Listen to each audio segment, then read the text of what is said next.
Hello friends, welcome back to Yasin food diaries. ఈరోజు వీడియోలో పల్లీ చట్నీని ఎలా చేసుకోవాలో చూపించబోతున్నానండి. ఈ పల్లీ చట్నీ దోశల్లోకైనా ఇడ్లీలోకైనా చాలా టేస్టీగా ఉంటుందండి.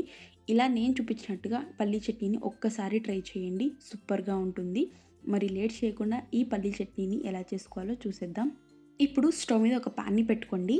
ప్యాన్ హీట్ అయ్యాక అందులోకి ఒక కప్పు దాకా పల్లీలని వేసుకొని ఫ్రై చేసుకోవాలి. ఇలా ఈ పల్లీని ఒక 2 మినిట్స్ పాటు ఫ్రై చేసుకోండి. ఇలా ఫ్రై చేసుకున్న తర్వాత ఇందులోకి ఒక 2 టేబుల్ స్పూన్ల దాకా ఆయిల్ని కూడా వేసుకోండి. ఆయిల్ వేసుకున్న తర్వాత ఈ పల్లీలని మీడియం ఫ్లేమ్లో పెట్టుకొని ఫ్రై చేసుకోవాలి. మీరు ఒకవేళ హై ఫ్లేమ్లో పెట్టి ఫ్రై చేస్తే ఈ పల్లీలు సరిగ్గా వేగవండి, లోపల పచ్చిగా ఉంటాయి.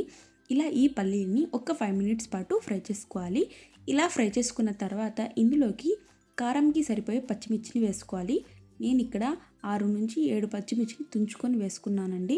మీకు ఈ చట్నీ కొంచెం స్పైసీగా కావాలనుకుంటే ఇంకా 2-3 పచ్చిమిర్చిని ఎక్స్ట్రాగా తుంచుకొని వేసుకోండి. ఇలా ఈ పచ్చిమిర్చిని కూడా మంటని మీడియం ఫ్లేమ్లోనే పెట్టుకొని ఫ్రై చేసుకోవాలండి. ఇలా ఈ పచ్చిమిర్చిని కూడా ఫ్రై చేసుకున్న తర్వాత ఇందులోకి 1 స్పూన్ దాకా మినపప్పు, 1/2 స్పూన్ దాకా జీలకర్రని కూడా వేసి మరొక 2 నిమిషాల పాటు మంటని మీడియం ఫ్లేమ్లోనే పెట్టుకొని ఫ్రై చేసుకోవాలండి. ఇలా ఫ్రై చేసుకున్న తర్వాత స్టవ్ ఆఫ్ చేసేసేయండి. ఇప్పుడు ఇందులోకి 1/2 కప్ దాకా పుట్నాలని కూడా వేసుకోండి. ఇంకా 5 నుంచి 6 వెల్లుల్లి రెబ్బలు, ఇంకా ఒక చిన్న ముక్క చింతపండుని కూడా వేసుకోండి. ఇంకా కొంచెం కరివేపాకుని కూడా వేసి మరొక 2 నిమిషాల పాటు ఫ్రై చేయండి. ప్యాన్ వేడికి ఈ పప్పులన్నీ ఫ్రై అయిపోతాయండి. ఇలా ఒక 2 మినిట్స్ పాటు ఫ్రై చేసుకున్న తర్వాత ఈ పప్పులు మొత్తాన్ని కూడా చల్లారనివ్వాలి అండి. ఇలా ఈ పప్పులు పూర్తిగా చల్లారిన తర్వాత ఒక మిక్సీ జార్లోకి ట్రాన్స్ఫర్ చేసుకోండి.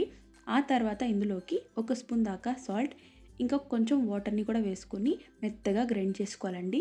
ఇలా ఈ చట్నీని మెత్తగా గ్రైండ్ చేసుకుని ఒక బౌల్లోకి ట్రాన్స్ఫర్ చేసుకోండి. మీకు ఒకవేళ ఈ చట్నీ కొంచెం పల్చగా కావాలనుకుంటే ఇందులోనే కొంచెం వాటర్ని కూడా యాడ్ చేసుకుని పల్చగా చేసుకోవచ్చు.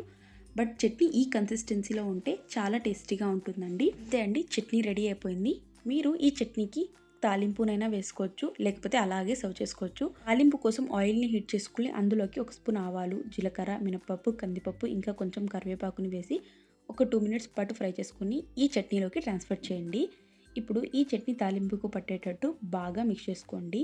మన పల్లీ చట్నీ రెడీ అయిపోయిందండి. సింపుల్ వేలో పల్లీ చట్నీని ఎలా చేసుకోవాలో చూసారు కదా. సో ఈ పల్లీ చట్నీని మీరు ట్రై చేయండి. ట్రై చేశాక మీకు ఎలా కుదిరిందో మీ ఫీడ్బ్యాక్ ఇంకా సజెషన్స్ని కమెంట్ బాక్స్లో పిన్ చేయండి. రెసిపీ నచ్చితే లైక్ చేయండి, ఫ్రెండ్స్ అండ్ ఫ్యామిలీతో షేర్ చేయండి. ఇలాంటి మరిన్ని క్విక్ అండ్ టేస్టీ రెసిపీస్ కోసం యాసిన్ ఫుడ్ డైరీస్ని సబ్స్క్రైబ్ చేసుకోండి.